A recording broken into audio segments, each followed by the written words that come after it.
El més important per a mi és la creativitat i la impressibilitat. O sigui que fins que no acaba d'eixir del forn, no saps què te va eixir.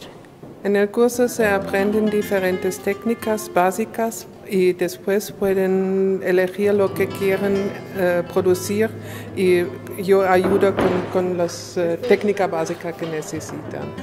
Y pueden pintar con engobes los diferentes colores o después con esmaltes. Y